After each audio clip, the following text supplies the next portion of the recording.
What if the most powerful person in the room was the one you chose to ignore? She walked into the bank with a confirmed appointment, credentials that shook boardrooms, and the kind of calm that comes from knowing your worth. But for over 90 minutes, no one said her name. No one offered her a seat of honor.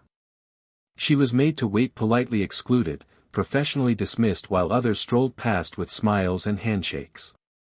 What they didn't know was this: she wasn't just a client. She was the architect of their reckoning. In a single afternoon, Dr. Aaliyah Monroe would expose a system of silent discrimination buried beneath luxury interiors and executive titles. What started as a simple meeting would become a full-scale institutional upheaval, sparked not by outrage but by poise, truth, and unshakable resolve.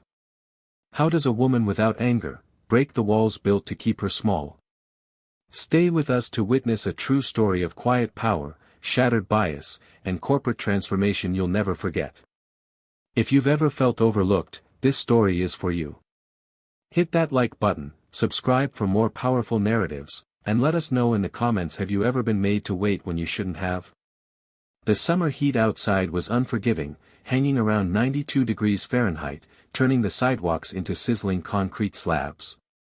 Aaliyah's heels clicked against the polished stone entrance, her navy blue suit absorbing the sunlight, her tightly coiled hair tucked into a bun that radiated command. She wasn't here by accident or to browse for options.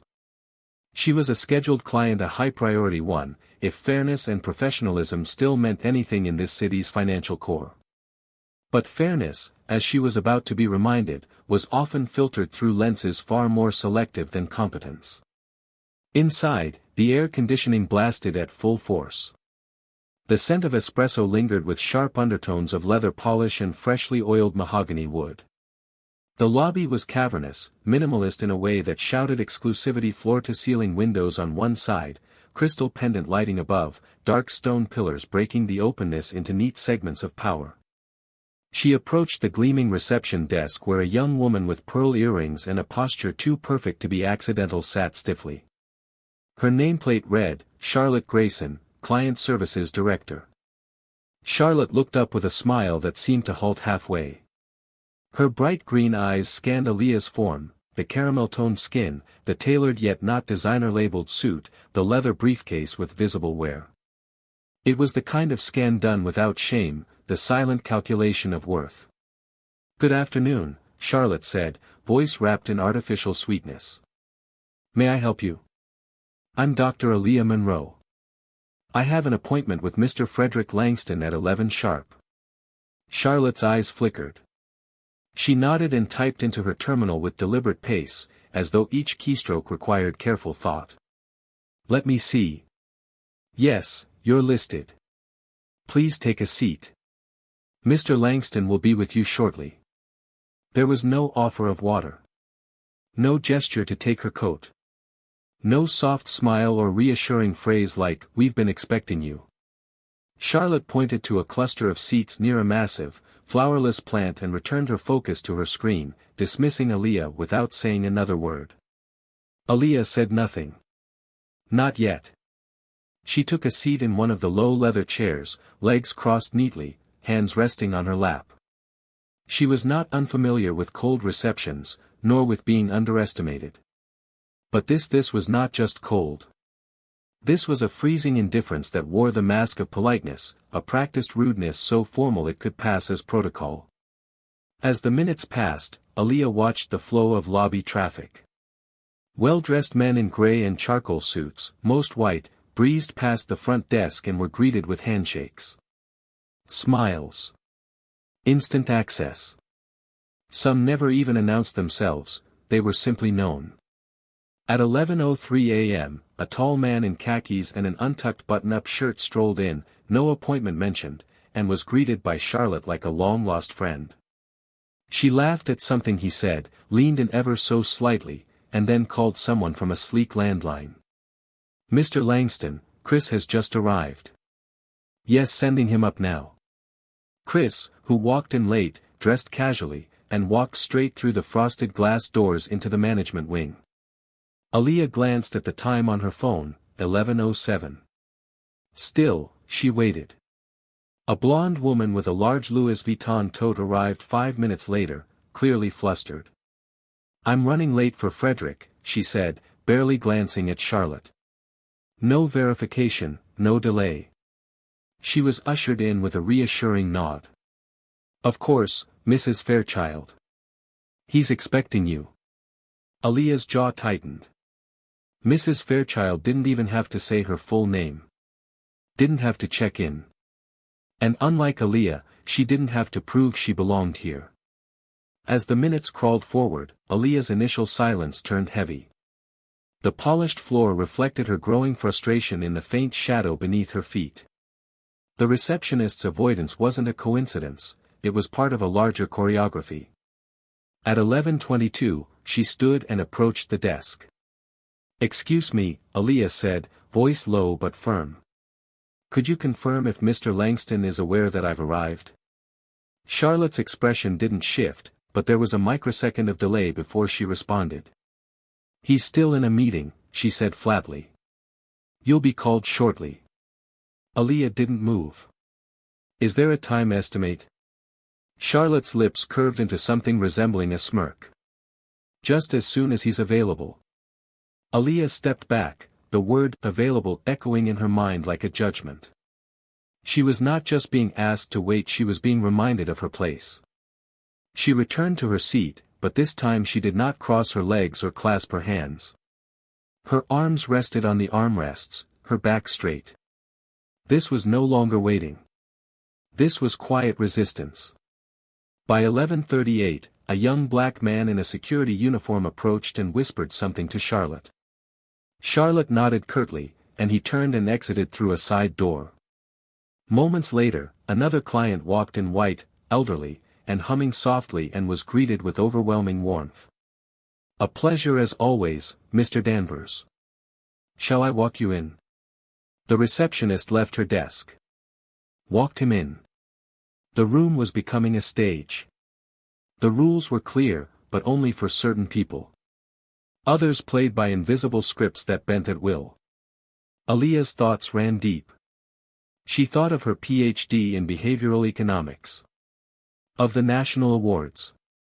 Of the multi-million-dollar consulting firm she'd built from scratch. And now, she was sitting unacknowledged in a waiting room where the only currency that seemed to matter was familiarity and face. At 11:56, she stood again. Charlotte looked up, her eyes narrowing as if anticipating a problem. "I'd like to speak with a floor manager," Aaliyah said. "It's been nearly an hour, and I've yet to be acknowledged beyond check-in." "I'm afraid Mr. Langston's schedule." "I didn't ask about his schedule," Aaliyah interrupted, her tone sharp but controlled. "I asked to speak with a manager." Charlotte's cheeks flushed for the first time. She tapped her screen quickly and spoke into a hidden mic, "Can someone from client operations come to reception?" A few minutes later, a young woman named Janelle appeared. She was black, mid-30s, wearing a deep green blazer and flats. The look in her eyes was tired, like she had fought this kind of fire before and lost. "Yes, Dr. Monroe?" she asked with polite concern. Aaliyah nodded. "Can you tell me why I'm still waiting for a meeting that was scheduled for 11 a.m.? Janelle looked at Charlotte, then back at Aaliyah. I'll check on it right away." Aaliyah watched her disappear down the hallway. Back in her seat, something inside her shifted. The insult wasn't subtle anymore. It was institutional. A chain of indifference built from policies no one dared write down but everyone followed. At 12:04 p.m., an older white man in a three-piece suit exited one of the boardrooms. He shook hands with Mr. Langston himself, gray hair, navy blue suit, an expensive watch peeking from his sleeve. Langston stood tall, confident, laughing easily. Aaliyah saw them both. Neither looked her way. But she wasn't leaving. She wasn't going to shrink. And the story was just beginning. The heat from outside had long since been replaced by the sterile chill of the lobby's air conditioning, but Aaliyah Monroe felt something colder, something that seeped deeper than any thermostat setting could reach. Invisibility. It wasn't new to her. But today, it felt sharper. More precise. Like a scalpel wielded with purpose. She sat alone now, nearly an hour past her appointment, the waiting area nearly cleared of the morning rush. The once bustling floor had quieted. The parade of tailored suits and designer shoes had thinned. But Charlotte was still there. Occasionally glancing in her direction. Never for long. Never with interest. Just enough to acknowledge her presence without honoring it. That's what stung. It wasn't the waiting. Aaliyah had waited before at airports, in boardrooms, even outside federal funding offices where white colleagues were ushered in first because they looked like researchers. She had endured all that. But here, today, it wasn't just a delay. It was the slow erasure of her presence. She felt it in the silence that surrounded her. The lack of eye contact. The absence of apologies. The comfort with which Charlotte returned to her screen, as if Aaliyah's humanity had been converted into a footnote. Her mind drifted back to her mother's voice, calm but firm, from decades ago in rural Mississippi. They'll act like they don't see you, baby. That's how they try to beat you. By pretending you don't matter. But you stand tall anyway, especially when they try to make you small. Today, that lesson wasn't just theory. It pulsed in her chest, hot and tight. Aaliyah looked down at her phone again. 12:09, her back ached slightly from the rigid chair, her shoulders stiff beneath the fitted blazer. She hadn't moved much, not because she couldn't, but because she refused to fidget. She'd learned that movement, too, could be read as weakness in rooms like these. Keep still. Stay composed. Don't let them see it's working. But it was working. It was working more than she wanted to admit. She wasn't angry yet, not the kind of anger that lashes out, but she was worn. Not by the weight, but by the clarity that this was never about time. It was about permission. Permission to be seen, to be respected. To be included. Aaliyah shifted her gaze to Charlotte. The receptionist was smiling now, bright, wide, warm, at a man who had just walked in, phone pressed to his ear. She rose slightly in her seat, almost instinctively, as if to meet him halfway. No confirmation of appointment. No cold neutrality. This was familiarity, served with a cherry on top. Mr. Whitmore, she chirped, her voice several octaves lighter than when she had addressed Aaliyah. Right on time. Aaliyah clenched her jaw. She recognized this choreography. She'd seen it unfold at corporate mixers, at grant interviews, at leadership summits where introductions were skipped because someone assumed she was someone's assistant. She'd been handed other people's coats. Been asked to refill water pitchers. At a neuroscience conference, she was once mistaken for the hotel event staff while wearing her university's faculty badge. But this? This was different. Because she had power now. Credentials. Reputation. Clients who flew her across the country for guidance. And still she had to wait to be noticed. Her thoughts spiraled, not toward rage, but toward weariness. The kind of weariness that builds over years, piling up like sediment in the soul. A slow erosion of patience. A daily wrestling match between dignity and endurance. She looked down at her own hands, manicured, poised atop her leather bag. Every line on her palm, every vein beneath the skin, felt etched with years of proving herself. She thought, what more do I need to prove? At 12:14, the silence in the room was broken by a small cluster of laughter. A receptionist, a junior staffer, and a white client who'd clearly said something funny. They weren't laughing at her. But they might as well have been. Because everything about the moment said, you are not a part of this. Aaliyah turned her head to the window, where the midday sun slanted in golden bars across the glossy marble.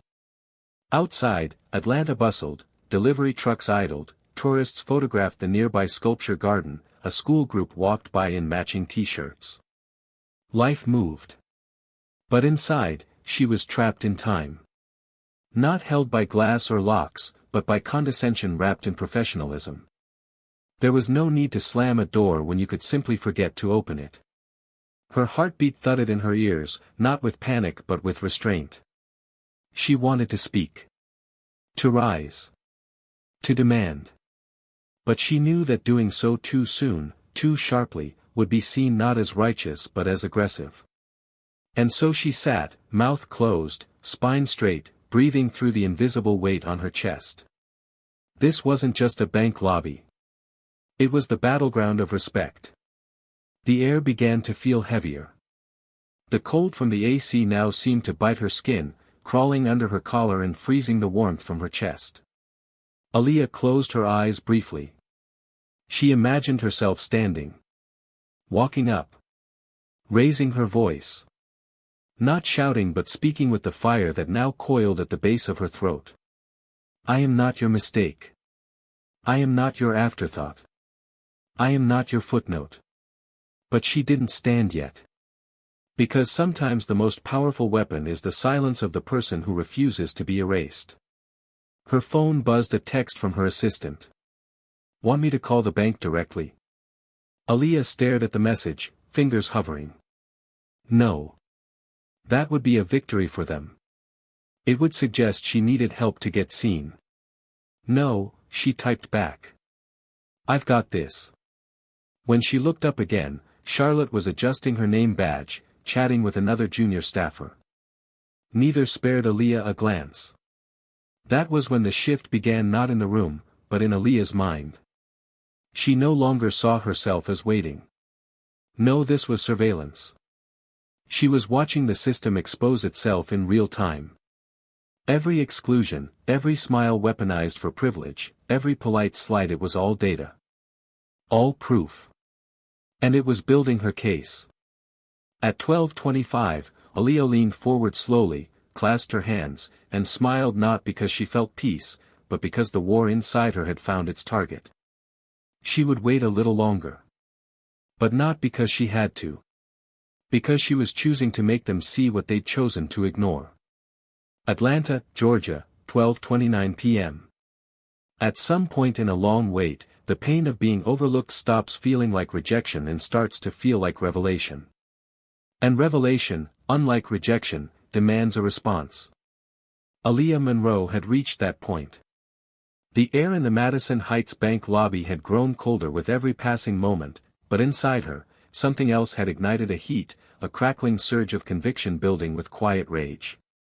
Not the reckless kind, but the kind honed by years of sitting silently in rooms built to deny people like her the dignity of being first-class citizens. She looked again at the receptionist's desk, where Charlotte Grayson was now laughing softly at something on her screen, her manicured hand covering her mouth in a performance of charm. No glance toward Aaliyah. Not even a flicker.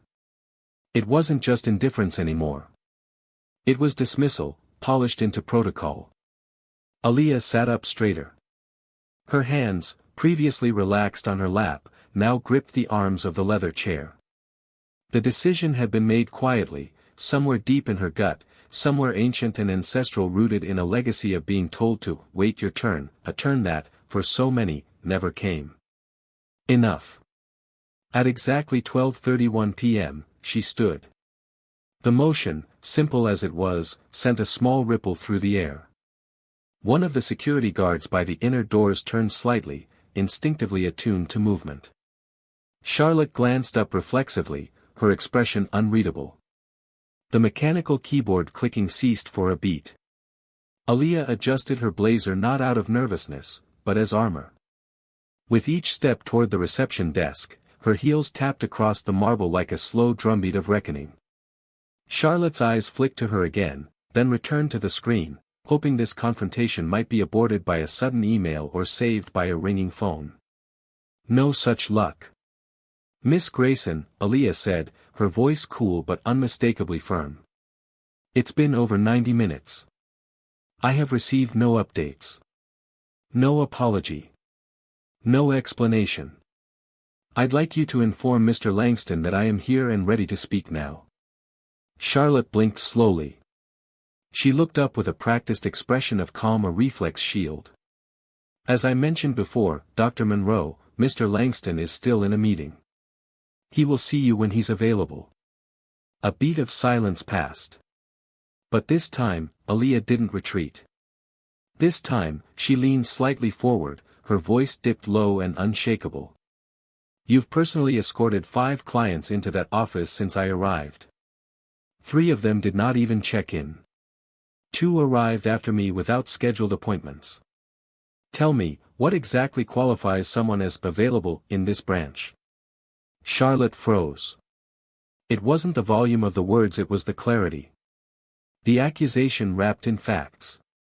The unshakable poise of someone no longer willing to be patronized. Charlotte opened her mouth, perhaps to deflect or deny, but Aaliyah didn't give her the space.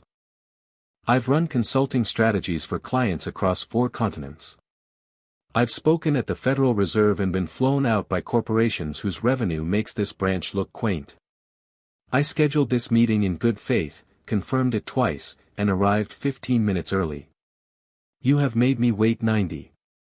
She took a small step closer. If this is how Madison Heights treats clients of my caliber, I can only imagine how others have been handled. The words struck like lightning. Not loud. Just unmistakably true. Charlotte's jaw clenched. Her lips moved, as if searching for a phrase buried somewhere in the policy manual that could excuse what had become inexcusable. Before she could find one, Aaliyah continued, her voice now more resonant. You don't have to like me. You don't have to smile. But you do have to respect the time of someone who booked a meeting. You do have to respect professionalism. And if you can't, then I'm no longer addressing you. Her gaze swept toward the security guard standing by the hallway. I'd like someone from senior management. Not a coordinator. Not a receptionist. Someone with decision-making authority. Immediately. Charlotte's cheeks flushed. That's not how we handle escalations. That's exactly the problem. A few heads turned. The soft rustle of nearby staff shifting behind their desks broke the silence. Conversations hushed. 2 junior bankers near the water cooler exchanged looks. For the first time since stepping into this building, Aaliyah was no longer invisible. Charlotte reached for the phone, hesitant now, her poise cracked. She spoke into the line quietly, trying not to draw more attention. I have a client here requesting executive assistance. Yes, now. Aaliyah stepped back, folding her arms. She didn't pace. She didn't fidget. She simply stood centered, still, unflinching. Her silence now carried the weight of resistance. Several seconds later, a sleek man in a navy vest and pressed shirt emerged from a side door. He looked young, maybe early 30s, black-rimmed glasses framing sharp eyes.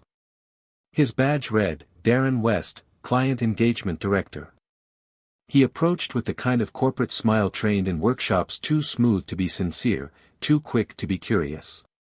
Dr. Monroe, he said, extending a hand. I understand you've had some concerns about your meeting. Aaliyah didn't take the hand. She nodded instead, her tone tight. Not concerns. Facts. I've been waiting for over an hour and a half without acknowledgement.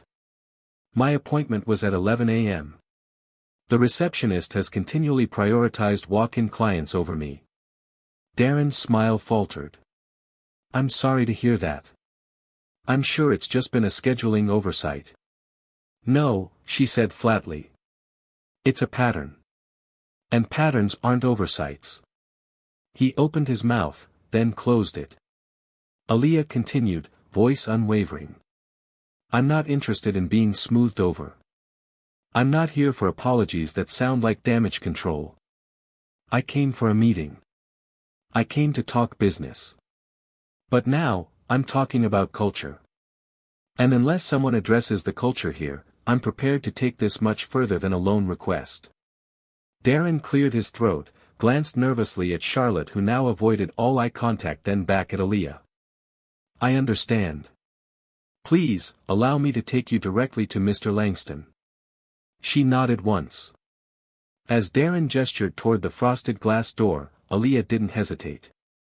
Her heels clicked once more, this time louder, clearer, each step cutting through the silence that had once tried to bury her. But now, that silence had been broken. And every eye in the room followed her as she passed, not out of pity, but out of stunned respect. Because this wasn't just a woman demanding a meeting. This was a woman reclaiming her place in a space built to exclude her. Atlanta, Georgia, 12:42 p.m. The frosted glass door swung open without a sound. But the silence it revealed inside the executive corridor was far from quiet, it was deliberate. Controlled. A silence cultivated over years to separate the invited from the tolerated, the insiders from the outliers. Aaliyah Monroe stepped through that door with precision. Darren West, the client engagement director, walked half a pace behind her. His polished shoes made the faintest clicks against the thick gray carpet, but Aaliyah's every footfall landed like a gavel in a courtroom. She didn't hesitate. She didn't ask questions. She already knew what waited on the other side of this corridor. Not just an office. A test.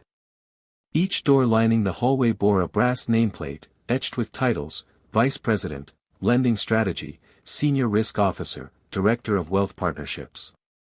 The final door, centered beneath a subtle spotlight, read, F. Langston, Branch President. Darren stepped ahead to knock. But Aaliyah raised a hand. "I've got it." And with that, she rapped twice on the wood. Not tentatively. Not with hesitation. Like she belonged here. A few seconds passed. Then, "Come in." The voice was deep, casual, clipped. The voice of a man used to control. Aaliyah pushed open the door. Inside, the room exuded authority without opulence. Dark wood paneling. A minimalist desk of black glass. 2 chairs for guests, one slightly askew as if hastily moved. A credenza behind the desk held a collection of expensive liquors and a framed photo of Langston shaking hands with a U.S. senator. Behind the desk sat Frederick Langston himself, salt and pepper hair immaculately combed, a tailored pinstripe suit that spoke of generational power. His gold cufflinks caught the light as he looked up from a document, face blank at first, until recognition dawned. "Oh," he said, blinking. "Dr. Monroe. I wasn't expecting you, yet." Yet. Aaliyah let the words sit in the air like smoke. "I was scheduled for 11 o'clock, she replied coolly, stepping into the room without waiting for an invitation. "It's now nearly 12:45. Langston adjusted his posture and set down the document. His smile arrived, but not in his eyes. "Yes, I was told you had some concerns. Things have been hectic this morning. High-volume client traffic. A few walk-ins we couldn't predict. I apologize if, she cut in, I was inconvenienced. Or if I noticed the rules weren't applied equally." Langston leaned back in his leather chair, fingers steepled. "Let's not make this adversarial. I value every client." "No," Aaliyah interrupted again, sharper this time. "You value certain clients. The ones who look familiar. Who come dressed in privilege instead of preparedness." Langston's eyebrows lifted slightly. "I'm not sure what you're implying." "I'm not implying," she said. "I'm stating. I watched 5 people walk into this building after me and get seen before me. No appointment. No credentials. No questions. And I know why." A silence hung thick in the air. Langston's fingers twitched. "I think we should reset this conversation. You're here for a strategic funding package. Let's focus on the numbers." But Aaliyah didn't sit. She walked to the window instead, looking out over Peachtree Street, cars moving, people walking, Atlanta thriving under a July sun that gave no mercy. "You know what's worse than outright bias, Mr. Langston," she said quietly. "Polite exclusion. The kind wrapped in protocol and 'we're just busy today' excuses. That's what this is." Langston stood now, smoothing his jacket. "I understand your frustration, but our team has guidelines. She spun around. Your receptionist lied to me. Said you were unavailable. Said it wouldn't be long. While at the same time personally escorting white clients casual, familiar ones straight to your office. Is that guideline? Or is that grooming your gatekeepers to recognize who gets ushered in and who gets stalled? Langston hesitated. His lips pressed into a line. I had no knowledge of that. Then that's your failure, Aaliyah said. Langston exhaled slowly, trying to gather authority that was slipping with each passing second. Look, Dr. Monroe. You're clearly a highly accomplished individual. Your file speaks for itself. I reviewed its solid financials, excellent projections. Let's put this behind us and proceed. Put it behind us? Her tone turned incredulous. Like it's a scheduling glitch? Like it's not part of a pattern that happens to women like me in every financial institution, at every level? She stepped closer, her voice now a low blade. Mr. Langston, I've advised Fortune 100 boards. I've been awarded by the U.S. Department of Commerce for my economic equity work. And today, I sat in your lobby for nearly 2 hours. Not because I was late. Not because I was unprepared. But because I was unwelcome. Langston raised his hand slightly, defensively. That's not fair. Fair, she repeated. Let me explain fair. Fair is not being expected to stay quiet and grateful while others cut in line because their name sounds like a country club. Fair is not being told to wait a little longer, while the receptionist giggles at some man in loafers who probably thinks a balance sheet is a gym move. Langston flushed slightly. We operate on a tiered client system. Tiers based on what? She snapped. Wealth? Status? Or whether your skin color matches the office portraits? Another beat of silence. Langston sat down again, more heavily this time. The chair creaked faintly. Aaliyah's breath was steady. She hadn't yelled. She hadn't shaken. But the temperature in the room had changed. And now she sat, slowly and deliberately, across from him. I came here for capital, she said. But I'm realizing I needed something more. I needed to see if your institution was capable of growth. Not just growth in accounts. But growth in ethics. Langston rubbed his temple. Dr. Monroe, I assure you this is not reflective of our values. Then your values aren't enforced. She slid her file across the desk. Langston looked down. Her name, stamped in bold on the front, Aaliyah Monroe, Strategic Innovation Funding Package. I'm not just here as a client, she said. I'm here as someone who will decide if this bank is worthy of working with my firm. So let's stop pretending I'm the one auditioning. Langston looked up, startled. She leaned forward, voice ironclad. You can approve this loan today. Or not. But understand what I say about how this morning played out will not stay in this room. Outside, Atlanta continued moving. But inside Madison Heights Bank, the stillness between those four walls held the weight of something tectonic shifting. For the first time that day, Frederick Langston looked unsure. And Aaliyah Monroe looked absolutely, immovably certain. Atlanta, Georgia, 12:59 p.m. The room had settled into a strained silence.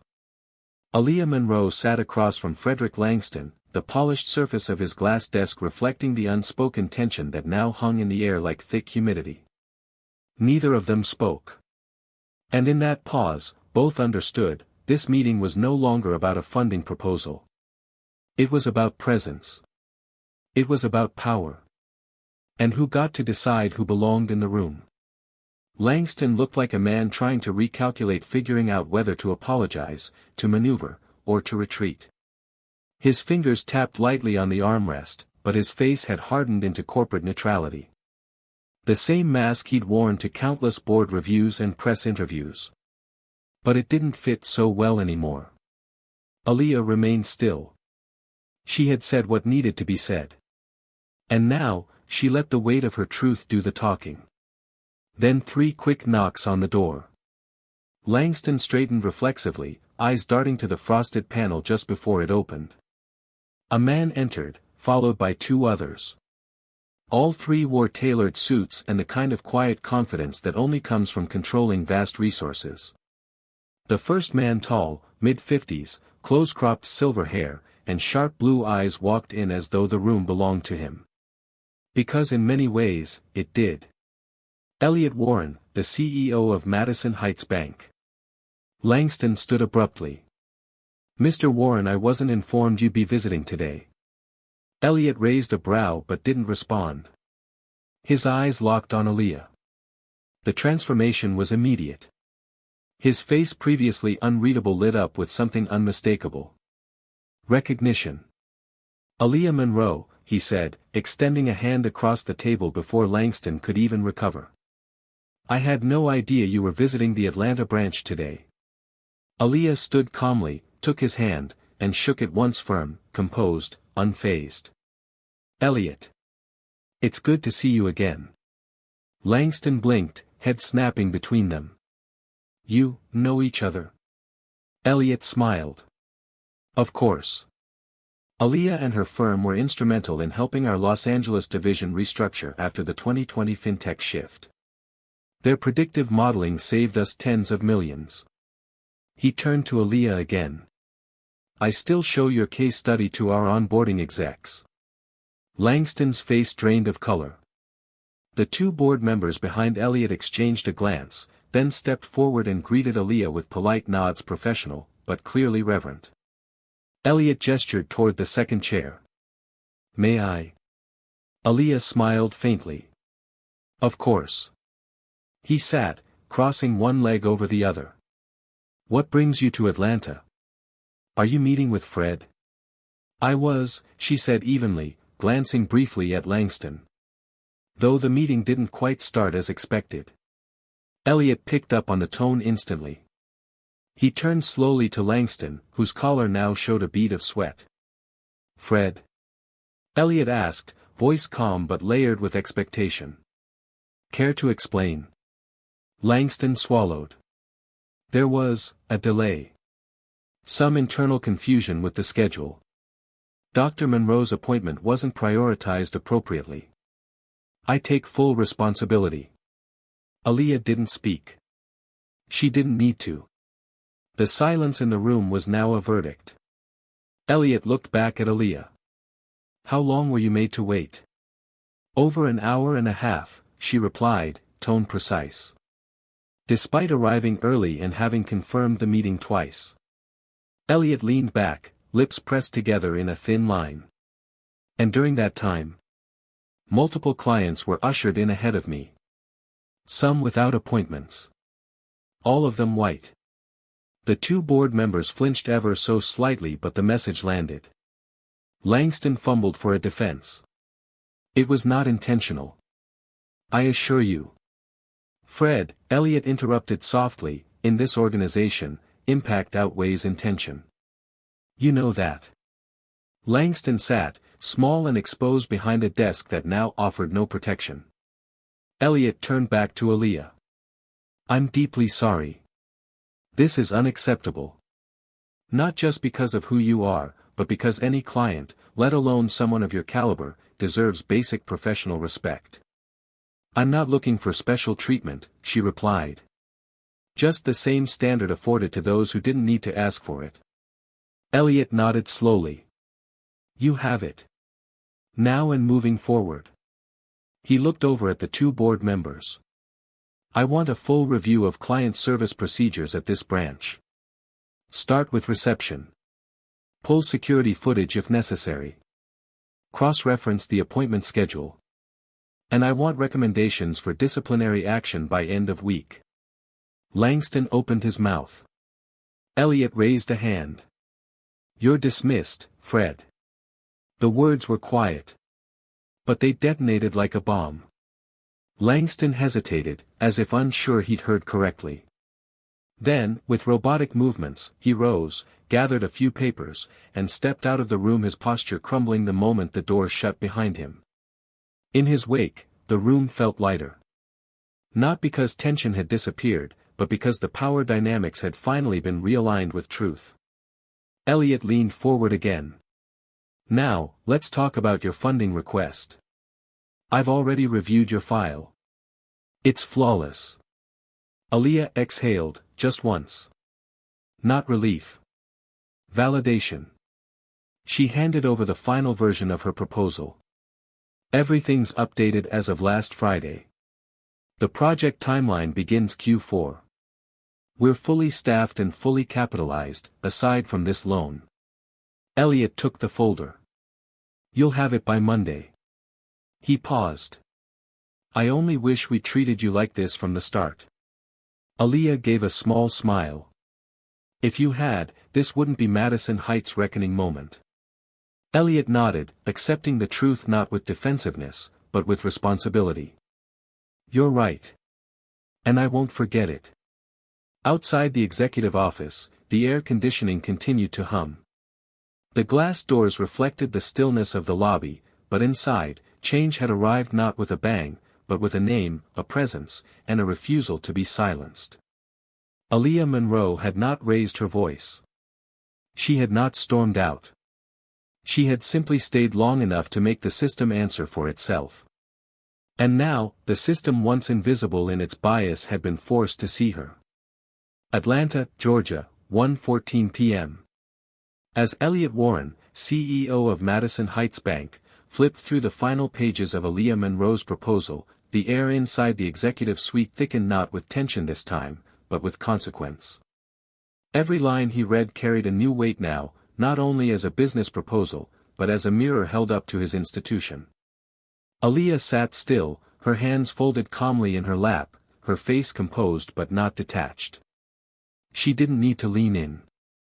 She didn't need to press further. She had already done what few ever managed, forced an entire power structure to recalibrate. When Elliot closed the folder, he didn't speak right away. Instead, he looked directly at Aaliyah, his voice slower, more deliberate. You didn't come in here looking for a fight, he said. But you brought one we needed. Aaliyah tilted her head slightly, neither accepting praise nor deflecting it. What happened today isn't new. It just finally became visible to the right people. Elliot nodded. It's not the kind of failure that shows up in spreadsheets, he said. It hides in the smiles, the silences, the seating arrangements. He turned to one of the board members still standing quietly nearby. Effective immediately, suspend Frederick Langston without pay. Initiate an investigation into client treatment patterns, starting with front desk prioritization. And I want implicit bias retraining implemented by end of month. The board member hesitated. All branches? All branches, Elliot confirmed. Every single one. And find out if we've had similar complaints at other locations. Anonymous if needed. I don't want this to be a moment. It has to be systemic reform. The board member nodded and left the room briskly. Aaliyah watched them go, then finally spoke. That's a start. But retraining won't change culture unless consequences become consistent. Elliot met her eyes. There will be consequences. And transparency. He reached for a notepad, scribbled something, then looked up again. I want to draft a formal letter of apology not just to you, but for public release. This institution will acknowledge what happened. Aaliyah raised an eyebrow. An apology only matters if it comes with action. You say you value clients. Then prove it with how you treat the invisible ones, not just the ones who sit on panels. Elliot gave a faint, tired smile. Consider that message received. The room fell quiet again. Not awkward. Reflective. Like a wound had just been exposed and dressed for the first time in years. Aaliyah stood, smoothed her blazer, and extended her hand. Thank you for listening. Most people in your position try to deflect or delay. You didn't. Elliot stood as well and took her hand. Because I saw who was sitting across from me. And more importantly, I saw who we almost ignored. As she turned to leave, Her heels made soft contact with the plush carpet, but the echo of her presence rang louder than any confrontation could have. She passed through the glass doors of the executive corridor and back into the lobby, where Charlotte Grayson sat stiff behind the front desk. The woman's face flushed the moment their eyes met, but Aaliyah didn't stop, didn't gloat, didn't even speak. She simply held Charlotte's gaze with a calm stare that said everything. "I saw you. I remember. So will you." As she stepped out into the blazing Atlanta sun, the heat wrapped around her like a declaration. She pulled her phone from her purse. A new notification blinked, loan application approved. Documents en route for signature. But the loan wasn't the real win. The real victory was invisible. It was in the ripple that had begun, the quiet dismantling of a system that had long survived on polite exclusion and procedural bias. Madison Heights Bank would not be the same after today. And neither would the people who had witnessed the shift. For Aaliyah Monroe, the day hadn't started with justice. But it would end with change. Atlanta, Georgia, 1:42 p.m. By the time Aaliyah Monroe stepped into her black SUV and shut the door behind her, the lobby of Madison Heights Bank had already begun to hum with a different energy. It wasn't loud, it wasn't dramatic, but it was unmistakable, a shift in posture, in glances, in the unspoken current that ran beneath every carefully chosen word. Inside, Charlotte Grayson sat stiffly at her desk, answering the phone with clipped professionalism, her gaze occasionally darting toward the hallway where the executive doors remained tightly shut. Darren West, the client engagement director, stood near the break room, his arms folded, watching the receptionist desk as if seeing it with new eyes. The security guard who had earlier ignored Aaliyah's silent wait now stood a little taller, as if uncertain whether the air had really changed or if he had simply been caught breathing the wrong way when someone started taking notes. Upstairs, Elliot Warren had already pulled his assistant into a huddle, requesting reports, timeline audits, incident histories, anything that could quantify what had just happened and how often it might have happened before. Emails were drafted. Calls were made. Language was measured carefully, but the underlying message was clear. Today wasn't a PR nightmare, it was an overdue awakening. Across town, word moved faster than anyone expected. A junior analyst who had overheard part of the conversation between Elliot and Aaliyah sent a discreet message to a friend in the communications department. She didn't yell. She didn't flinch. She just existed, and that was enough to break them open. In less than an hour, the story traveled from the HR team to the New York compliance office. Then to a West Coast manager who remembered the name Monroe from an internal case study. "Is this the same Aaliyah who rebuilt the West LA branch's client recovery model?" someone asked. It was. But now, she wasn't just a name in a success memo. She was the proof of failure, of how even the most accomplished black woman could still be made to wait, still be tested, still be seen as secondary until someone in power confirmed her worth. And people noticed. Not just inside the bank, but beyond. Because Aaliyah didn't leave quietly. She didn't slam doors or call for boycotts. But she also didn't let the system off the hook. A post went up on her firm's internal site by 3 p.m., a reflection on professionalism, dignity, and the cost of waiting. No names. No accusations. Just one pointed paragraph: respect delayed is respect denied. And when the system requires proof of worth before offering basic decency, the system must be held accountable not just with apologies, but with structural change. Within 24 hours, it had been shared nearly 600 times on LinkedIn. The comments began to pour in, subtle nods from consultants who had faced similar slights, quiet endorsements from executives who had seen the machinery grind others down and said nothing. But now, they had seen it happen to someone who could speak back. And that changed everything. By the end of the week, 3 other clients had submitted formal feedback about their experiences with Madison Heights branches in other cities. One described being made to wait for nearly an hour while white clients were ushered in with jokes and handshakes. Another recounted being asked 3 times for ID while her husband, white, underdressed, and barely alert, was immediately handed business forms.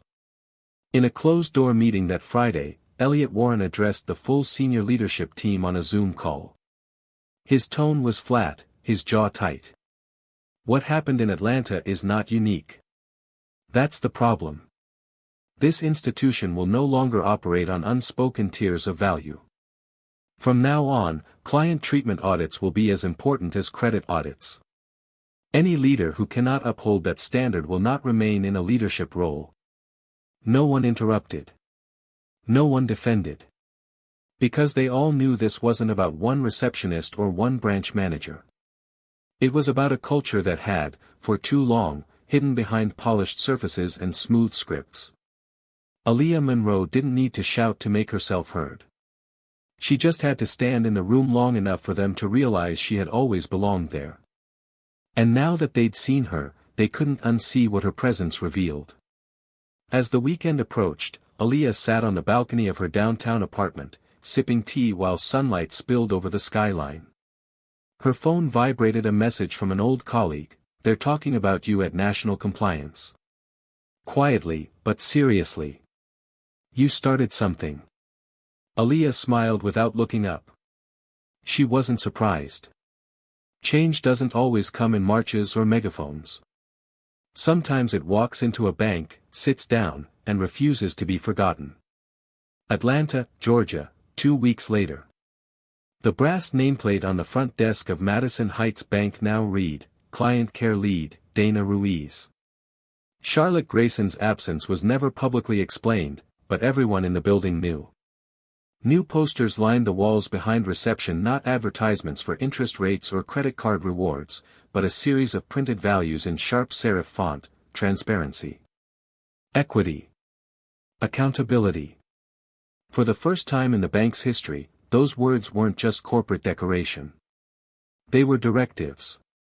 Upstairs, Elliot Warren sat at the head of a long table surrounded by department heads and regional VPs. A fresh report lay open in front of him, 37 pages detailing every client interaction over the last quarter at all major branches. 3 were flagged as concerning. 8 were marked inconsistent with values. For each one, there were outlined consequences. Specific. Enforceable. "We're no longer just measuring outcomes," Elliot said, his voice clear. "We're measuring tone, timeliness, and treatment. Every client, regardless of surname, skin color, or accent, will receive the same standard from us moving forward. No more exceptions dressed up as flexibility. No more wait lists for dignity." A few executives nodded solemnly. One leaned back, visibly shaken by how close they had come to a public reckoning. But this wasn't just reactionary. It was foundational. For the first time, client relations staff were part of strategic meetings.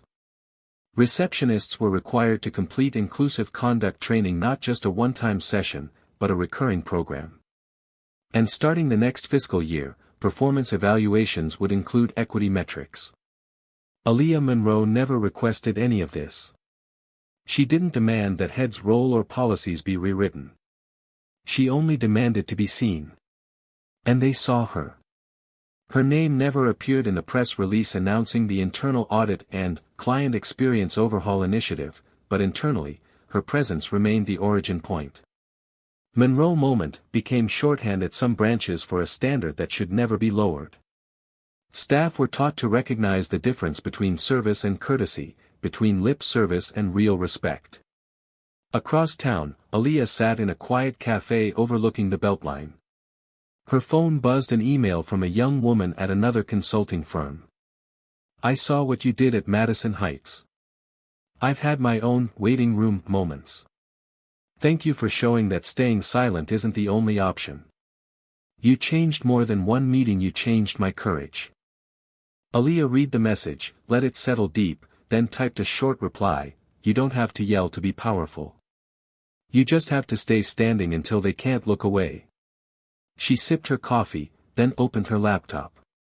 Her firm was growing 3 new clients in 2 weeks, all of them citing her reputation for clarity, for strength, for knowing when to stay quiet and when to challenge the room. What happened in that bank hadn't broken her spirit. It had sharpened it. A notification chimed her loan had disbursed. The funds were live. Her next expansion could begin. But even that victory paled in comparison to the deeper one, that a system had been forced to examine itself, not because of scandal or lawsuits, but because one woman refused to shrink. At Madison Heights Bank, the quiet shift continued. Clients were greeted with respect, even when they didn't look the part. Appointments were honored, especially the ones that had once been brushed aside. Internally, Elliot kept a printed copy of Aaliyah's loan proposal in his desk drawer, not as a financial document, but as a reminder. A reminder that impact isn't measured just in profits, but in who you acknowledge when no one is watching. And so the story of Aaliyah Monroe didn't end with a headline. It ended with a standard. A new one. One that whispered across desks, echoed in conference rooms, and walked through every door she had once been made to wait outside of. She didn't just receive approval. She rewrote the rules. What happened to Aaliyah Monroe happens in rooms all around the world. Silent slights, brushed over brilliance, people made to wait simply because they don't match someone's idea of belonging. But change doesn't always come from shouting or tearing things down. Sometimes it comes from sitting, watching, refusing to leave, and then speaking with such clarity that the walls themselves have to listen. If you've ever been made to feel invisible, remember, you don't need permission to take up space. You don't need to wait for someone to see your value. Stand. Speak. Stay. And when you do, the room will shift. Because one voice, when unwavering, is enough to move even the most polished walls. And sometimes, that voice becomes the new standard.